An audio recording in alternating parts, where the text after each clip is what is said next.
ब्रह्म महिमालेक शरणम ब्रह्म महिमालेक शरणम ब्रह्म महिमालेक शरणम। गुरु कृपा यूट्यूब चैनल तरफ अगणित दर्शक मानक हार्दिक अभिनंदन जनाई आरंभ करने को जाउछि 2026 मसीहा एप्रिल मासरे मासिक राशिफल। एही राशिफल आरंभ करने पूर्वरु आपण मानक मोर विशेष अनुरोध, जो माने प्रथम करी आमर यही गुरु कृपा यूट्यूब चैनल को आसुछंती सेमाने गोटिए सब्सक्राइब करंतु और पाखरे आसुथिबा बेल आइकन को दबाई दियंतु, जहा द्वारा कि आमर जेउ समय रे वीडियो अपलोड हेबो सर्वप्रथमे आपण मानक पाखरे पहुंची पारिबो। आपण मानकु आउ एक अनुरोध, जेउ मानकर विवाह रे विलंब हेउछि, बारंबार विवाह भांगी जाउछि किंबा चाकरी करबा को चाही इंटरव्यू देई इंटरव्यू रे फेल हेउछंती, चाकरी होई पारु नाही, परिवार मध्यरे स्वामी स्त्री मध्यरे झगड़ा सबु बेले रहुछि, सेमाने सेमानंकर जन्म तारीख, जन्म समय, जन्म स्थान एही निम्न रे दिया जाउथिबा मेल आईडी रे प्रेरण करंतु। आम्भे ताहा गणना करी आपनकु सठिक उपदेश बताई देबु। आसंतु एबे जानिबा 2026 मसीहा एप्रिल मासरे मिथुन राशिर मासिक राशिफल। एही मिथुन राशिर अधिपति बुध महाग्रह होइथिबा स्थले राहु महाग्रह एही राशिर उच्च ग्रह। मिथुन राशि मास आरंभरु शुभ फल ही मिलिबो, जहाँकि मास आरंभरु दशमरे रवि गोचर रे भ्रमण करुछंती। दशमरे रवि भ्रमण करुथिबा समय रे व्यक्ति विशेष माने कर्म रे उन्नति करंती, कारण दशम स्थान हेउची कर्म स्थान। पूर्वरु जेउ कर्म करुथिले सेही कर्म ठारू आउ अधिक उच्च को जिबाकू चेष्टा करिवे और सफल मध्य हेबे। एही कर्म मध्यरे आपण जदि जने चाकरी करिसंती तेबे आपणकर उपरिस्थ ऑफिसर माने आपणको बड़ बड़ काम देबे। जेउ काम को कौनसी कर्मचारी करि पारु नथिले सेही काम बहुत दिन हला पड़ी रहिथिला, ऑफिस रे से कार्य होई पारु नथिला, आपणको सेही कार्य देबे और आपण सेही कार्य को अति सहजरे तुलाई देई पारिबे। से कार्यटी संपन्न होई सारला परे ऑफिसर माने आपणक उपरे अनुग्रह पूर्वक आपणकर दरमा वृद्धि कराई देबे किंबा आपणक चाकरीर प्रमोशन कराई देबे। आपणकर सहकर्मी माने आपण किपरि से कार्य तुलाइले, जेउ कार्य को केही करि पारु नथिले आपण किपरि कले, आपणक पाखरु शिक्षा करने को आग्रह प्रकाश करिवे और आपणक पाखरु मध्य शिक्षा करिवे। मासर 14 तारिख ठारू रवि महाग्रह एकादश को भ्रमण करिवे। एकादश रे रवि भ्रमण करुथिबा समय रे आपणकु खाली लाभ ही लाभ मिलिबो। अप्रत्याशित भावे केउठारु ना केउठारु आपणकु बहु अर्थ मिलिबो। बहु दिन पूर्वरु जेउ कार्य करबा को चाहुथिले से कार्य होई पारु नथिला, एबे ताहा पूरण हेबो। अचानक कोनोसी उच्च स्तरीय व्यक्ति मानकर सहाय्य पाई आपण प्रत्येक कार्य रे सफलता लाभ करिवे। मानसिक स्थिति आपणकर एही समय रे उत्तम रहिबो।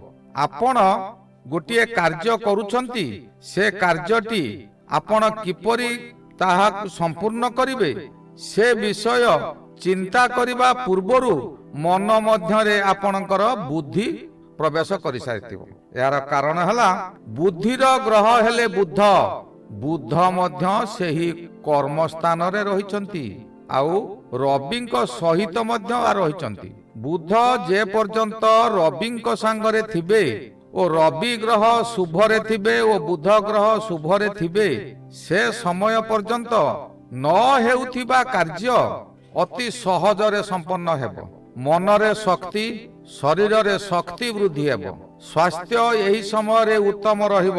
ସର୍ବଦା ପିଲାର ଯେପରି ଚେହେରା ଡଉଲ ଡାଉଲ ଥାଏ, ଆପଣଙ୍କର ମନ ଓ ଶରୀର ମଧ୍ୟ ସେହିପରି ଡଉଲ ଡାଉଲ ହୋଇ ରହିବ। ଅଗାଧ ଜ୍ଞାନର ମାଲିକ ଏହି ସମୟରେ ହେବେ। ଆପଣଙ୍କର କଥାବାର୍ତ୍ତାର ଶୈଳୀ ଏପରି ଭଲ ହେବ ଯେ ଯେତେ ବଡ଼ ଶତ୍ରୁଟିଏ ହୋଇଥାଉ ପଛେ ଆପଣଙ୍କୁ ସେ ସହଯୋଗ କରିବ। ଆପଣଙ୍କ ସହିତ ମିଳିମିଶି କାର୍ଯ୍ୟ କରିବ। ଆପଣଙ୍କ ସହିତ ଆଉ ଶତ୍ରୁତା କରିବ ନାହିଁ। ଏହି ସମୟରେ ବନ୍ଧୁଲାଭର ଯୋଗ ରହୁଛି। ବନ୍ଧୁଲାଭ ଅର୍ଥ ଆପଣ ଯଦି ଅବିବାହିତ ତେବେ ଏହି ସମୟରେ ଆପଣଙ୍କର ବିବାହ ମଧ୍ୟ ହୋଇପାରେ। ଯଦି ଆପଣ ବିବାହ କରିଛନ୍ତି, ପୁତ୍ର କନ୍ୟା ମାନଙ୍କର ବିବାହ ସକାଶେ ବ୍ୟସ୍ତ ଅଛନ୍ତି, ପୂର୍ବରୁ ବହୁ ଚେଷ୍ଟା କରି ଆପଣଙ୍କ ପୁତ୍ର କନ୍ୟାଙ୍କର ବିବାହ କରିପାରୁନାହାନ୍ତି, ତେବେ ଏହି ସମୟରେ ସେମାନଙ୍କର ଅଚାନକ ପଶ୍ଚିମ ଦିଗରୁ ବିବାହ ପ୍ରସ୍ତାବ ଆସି ସେମାନଙ୍କର ବିବାହ ହୋଇଯିବ। ମୁଖ୍ୟ କେନ୍ଦ୍ରରେ ରବି ଓ ବୁଧ ରହି ବୁଧାଦିତ୍ୟ ଯୋଗ ସୃଷ୍ଟି କରୁଥିବାରୁ ଆପଣଙ୍କର ପ୍ରତ୍ୟେକ କାର୍ଯ୍ୟରେ ଶୁଭ ଫଳ ମିଳିବ। ବିବାହର ମୁଖ୍ୟତଃ ଗ୍ରହ ହେଲେ ଶୁକ୍ର ଗ୍ରହ। ଶୁକ୍ର ଗ୍ରହ ଏହି ସମୟରେ ଏକାଦଶରେ ଭ୍ରମଣ କରୁଛନ୍ତି। ଯେଉଁ ସମୟରେ ଏକାଦଶରେ ଶୁକ୍ର ଭ୍ରମଣ କରୁଥାନ୍ତି, ସେ ସମୟରେ ବ୍ୟକ୍ତିକୁ ପ୍ରତ୍ୟେକ ଦିଗରୁ ପ୍ରତ୍ୟେକ ସ୍ଥାନରୁ ସମ୍ମାନ ମିଳେ। ଆପଣଙ୍କର ଯେଉଁ କଳା ଅଛି ସେ କଳାକୁ ଏହି ସମୟରେ ବିକଶିତ କରିବେ। ଆପଣ ପ୍ରତ୍ୟେକ ସ୍ଥାନରେ ପୁରସ୍କୃତ ହେବେ। ଯଦି ଆପଣ ଜଣେ ବକ୍ତୃତାବାଦୀ, ଆପଣ ଭାଷଣ ଦିଅନ୍ତି କିମ୍ବା ପ୍ରବଚକ ଦିଅନ୍ତି, ଏହି ସମୟରେ ଆପଣଙ୍କର ଏପରି ଜ୍ଞାନ ଆସିବ ଯାହାକି ପେଣ୍ଡାଲ ଉପରେ ଚଢିଲା ପରେ ଅଟୋମେଟିକ ଆପଣଙ୍କର ମୁଖ ଭଲ ଭଲ ଜ୍ଞାନ ବାଣୀମାନ ବାହାରିବ। ତାଳି ଉପରେ ତାଳି ଆପଣଙ୍କ ସକାଶେ ମିଳିବ। ଏହି ସମୟରେ ସ୍ୱାମୀ ସ୍ତ୍ରୀଙ୍କର ସୁଖ ଅତ୍ୟନ୍ତ ମଧୁର ରହିବ। ପରିବାରରେ ସୁଖ ଶାନ୍ତିରେ ରହିବେ। ପରିବାରର ସମସ୍ତ ବ୍ୟକ୍ତି ଆପଣଙ୍କୁ ସାହାଯ୍ୟ କରିବେ ଓ ଆପଣ ପରିବାରଙ୍କୁ ମଧ୍ୟ ସାହାଯ୍ୟ କରିବେ। ଶୁକ୍ର ଯେଉଁ ସମୟରେ ଏକାଦଶରେ ଭ୍ରମଣ କରୁଥାନ୍ତି, ଏକାଦଶ ଗୃହ ହେଉଛି ଆୟ ଗୃହ। ଆୟ ଅର୍ଥ ଖାଲି ଧନର ଆୟ ନୁହେଁ, ଏହା ପ୍ରତ୍ୟେକ ଦିଗର ଆୟ। ଏହି ସମୟରେ ଅବିବାହିତ ମାନଙ୍କର ବିବାହ ହେବ ଓ ଯେଉଁମାନେ ନିଃସନ୍ତାନ ଅଛନ୍ତି ସେମାନଙ୍କର ମଧ୍ୟ ସନ୍ତାନ ପ୍ରାପ୍ତି ହେବାର ଅଛି। ଏହି ସନ୍ତାନ ପ୍ରାପ୍ତି ହେବା ନିମନ୍ତେ ପଞ୍ଚମ ଅଧିପତି ଶୁକ୍ରଙ୍କର ପୂଜା ପାଠ କରନ୍ତୁ। ଆପଣଙ୍କର ସନ୍ତାନ ପ୍ରାପ୍ତି ନିଶ୍ଚିନ୍ତ ହେବ। ଆପଣଙ୍କର ଜନ୍ମକୋଷ୍ଠୀ କୌଣସି ଜ୍ୟୋତିଷଙ୍କ ପାଖରେ ଦେଖାଇ ଆପଣଙ୍କର ପଞ୍ଚମାଧିପତିର ପୂଜା କିପରି କରାଯିବ ତାହା ତାଙ୍କଠାରୁ ପରାମର୍ଶ ନେଇ ଆପଣ କରନ୍ତୁ। ସନ୍ତାନ ପ୍ରାପ୍ତି ଆପଣଙ୍କର ହେବ। ଆହୁରି ଗୋଟିଏ କଥା, ଏହି ସମୟରେ ଆପଣ ଯାନବାହନ ମଧ୍ୟ ଖରିଦି କରିପାରିବେ। ଯାନବାହନର ଅଧିପତି ହେଲେ ମଙ୍ଗଳ ମହାଗ୍ରହ ଓ ଶୁକ୍ର ମହାଗ୍ରହ। ମଙ୍ଗଳ ମହାଗ୍ରହ ଏହି ସମୟରେ ଶୁଭରେ ଅଛନ୍ତି, ଉଚ୍ଚ ସ୍ଥାନରେ ଅଛନ୍ତି, ଅର୍ଥାତ କର୍ମସ୍ଥାନରେ। କର୍ମସ୍ଥାନ ଦଶମ ସ୍ଥାନ। ଦଶମ ସ୍ଥାନଟି ହେଉଛି କୋଷ୍ଠୀ ଚକ୍ରର ମୁଖ୍ୟ କେନ୍ଦ୍ର ବା ମଧ୍ୟମ ଆକାଶ।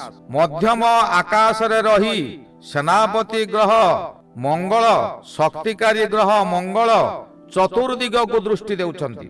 ଏହା ଦ୍ୱାରା ଆପଣଙ୍କର ଯେକୌଣସି କାର୍ଯ୍ୟ କରନ୍ତୁ, ସେ କାର୍ଯ୍ୟ ଉପରେ ମଙ୍ଗଳର ତୀକ୍ଷ୍ଣ ଦୃଷ୍ଟି ରହି ଆପଣଙ୍କର ଶତ୍ରୁଙ୍କୁ ବିନାଶ କରିବ। ଆପଣଙ୍କର ଶତ୍ରୁ ଆପଣଙ୍କର କୌଣସି କାର୍ଯ୍ୟରେ ବାଧା ଦେଇପାରିବେ ନାହିଁ। ଯେଉଁମାନେ ଖେଳ କସରତ କରୁଛନ୍ତି ବା ଖେଳାଳି ଅଛନ୍ତି, ସେମାନେ ଏହି ସମୟରେ ଉଚ୍ଚ ପ୍ରଶଂସିତ ହେବେ, ପ୍ରଥମ ସ୍ଥାନ ଅଧିକାର କରିବେ। ବିଦ୍ୟାର୍ଥୀମାନେ ଏହି ସମୟରେ ବିଦ୍ୟାରେ ଉନ୍ନତି କରିବେ, ପରୀକ୍ଷାରେ ଉତ୍ତୀର୍ଣ୍ଣ ହେବେ, ଯାହାକି ପ୍ରଥମ ସ୍ଥାନ ଅଧିକାର କରିପାରନ୍ତି। କିନ୍ତୁ ଏହି ଅଧିକାର ତାଙ୍କ ବିଦ୍ୟା ପଠନ ଉପରେ ନିର୍ଭର କରେ। ଯେଉଁମାନେ ଠିକ ସେ ବିଦ୍ୟା ପଠନ କରୁଛନ୍ତି ସେମାନେ ନିଶ୍ଚିନ୍ତ ପ୍ରଥମ ସ୍ଥାନ ଅଧିକାର କରିବେ। ବିଭିନ୍ନ ଦିଗରୁ ପ୍ରଶଂସା ଓ ପୁରସ୍କାର ମାନର ସୁଅ ଛୁଟିବ। ବଡ଼ ବଡ଼ କାମକୁ ଏହି ସମୟରେ ଆପଣ ଅତି ସହଜରେ କରିନେବେ।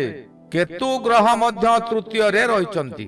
ଯେଉଁ ସମୟରେ ତୃତୀୟରେ କେତୁ ଗ୍ରହ ରହିଥାନ୍ତି ସେ ସମୟରେ ଆପଣଙ୍କର ଶକ୍ତି ବୃଦ୍ଧି କରେ। ଶରୀରର ଶକ୍ତି ଅଶେଷ ପରିମାଣରେ ବୃଦ୍ଧି ହେବ। ପ୍ରତ୍ୟେକ କାର୍ଯ୍ୟରେ ମନର ବଳ ବୃଦ୍ଧି ହୋଇଯିବ। ଯେକୌଣସି କାର୍ଯ୍ୟ କରନ୍ତୁ ଆପଣ ସୁରୁଖୁରୁରେ କରିପାରିବେ।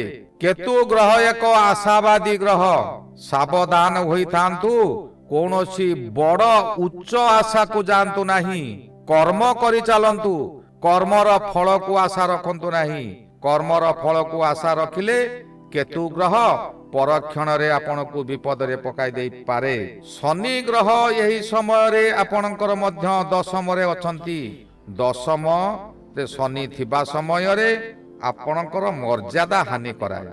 ଏହାର କାରଣ ହେଲା ଆପଣ ଏଇ ଯେଉଁ କାର୍ଯ୍ୟ ଗୁଡ଼ିକ କରୁଛନ୍ତି, ସେ କାର୍ଯ୍ୟ ସମସ୍ତ କାର୍ଯ୍ୟ ଆପଣ ସୁରୁଖୁରୁରେ କରିଦେଇଥିବାରୁ ଆପଣଙ୍କର ମନରେ ଏକ ଗର୍ବ ଓ ଅହଙ୍କାର ଆସିବ। ସେଇ ଅହଙ୍କାର ଆପଣଙ୍କର ପଦମର୍ଯ୍ୟାଦା ହାନି କରିଦେଇପାରେ। ଆପଣ ସାବଧାନ ରୁହନ୍ତୁ। ଯେଉଁ ସମୟରେ ଦଶମରେ ଶନି ଥାଆନ୍ତି, କର୍ମକାରକ ଗ୍ରହ କର୍ମଗୃହରେ ରହିଲେ କର୍ମରେ ବ୍ୟାଘାତ ସୃଷ୍ଟି କରନ୍ତି, ଯାହାଦ୍ୱାରା କି ଆପଣ ଯେଉଁ କର୍ମ କରନ୍ତୁ ଶନି ମୁଖ୍ୟ କେନ୍ଦ୍ରରେ ରହି ତୀକ୍ଷ୍ଣ ଦୃଷ୍ଟି ଦେଉଛନ୍ତି। ଆପଣ ଯାହାକି ଭୁଲ କରନ୍ତୁ ଟିକି ନିକି ଶନି ସବୁ ଲିଖିତ କରି ରଖୁଛି, ନିଶ୍ଚିନ୍ତ ଆପଣଙ୍କୁ ଫଳ ଦେବ। ଆପଣ ଯେଉଁ କାର୍ଯ୍ୟ କରିବେ ସେହି ଫଳ ପାଇବେ। ଏହି ସମୟରେ ବୃହସ୍ପତି ମଧ୍ୟ ମିଥୁନ ରାଶିରେ ରହି ଜନ୍ମ ବୃହସ୍ପତି ହୋଇଛନ୍ତି। ଏହି ଜନ୍ମ ବୃହସ୍ପତି ଅଶୁଭ ଫଳ ଅଧିକ ଦେବେ, କାରଣ ରାହୁଙ୍କର ପଞ୍ଚମ ଦୃଷ୍ଟି ରହୁଛି ବୃହସ୍ପତିଙ୍କ ଉପରେ। ରାହୁ ବୃହସ୍ପତି ପରସ୍ପର ଦୃଷ୍ଟି ଥିବାରୁ ଏହା ଗୁରୁଚଣ୍ଡାଳ ଦୃଷ୍ଟି। ସାବଧାନ ହୋଇ ରୁହନ୍ତୁ, ନଚେତ୍ ଆପଣ ବିପଦରେ ପଡ଼ିବେ। ପୂର୍ବରୁ ଯେଉଁ କାର୍ଯ୍ୟମାନ ଆପଣ କରୁଛନ୍ତି ବା କରୁଥିଲେ, ସେ କାର୍ଯ୍ୟକୁ ବୃହସ୍ପତି ହଟେଇ ଦେଇ ପାରନ୍ତି, କାରଣ ଜନ୍ମ ବୃହସ୍ପତି ସମୟରେ ହେବା କାର୍ଯ୍ୟ ହୁଏ ନାହିଁ। ଆପଣ ସତରେ ରୁହନ୍ତୁ, ଆପଣ ସତ୍ୟ ପଥରେ ଚାଲନ୍ତୁ, ଆପଣଙ୍କୁ କୌଣସି ବିପଦ ପଡ଼ିବେ ନାହିଁ। ଏହି ଗଲା 2026 ମସିହା ଏପ୍ରିଲ ମାସରେ ମିଥୁନ ରାଶିର ମାସିକ ରାଶିଫଳ। ଶ୍ରୀ ଗୁରୁ ବ୍ରହ୍ମ ମହିମା ଅଲେଖ ଶରଣ। ଶ୍ରୀ ଗୁରୁ ବ୍ରହ୍ମ ମହିମା ଅଲେଖ ଶରଣ। ଶ୍ରୀ ଗୁରୁ ବ୍ରହ୍ମ ମହିମା ଅଲେଖ ଶରଣ ଶରଣ ଶରଣ।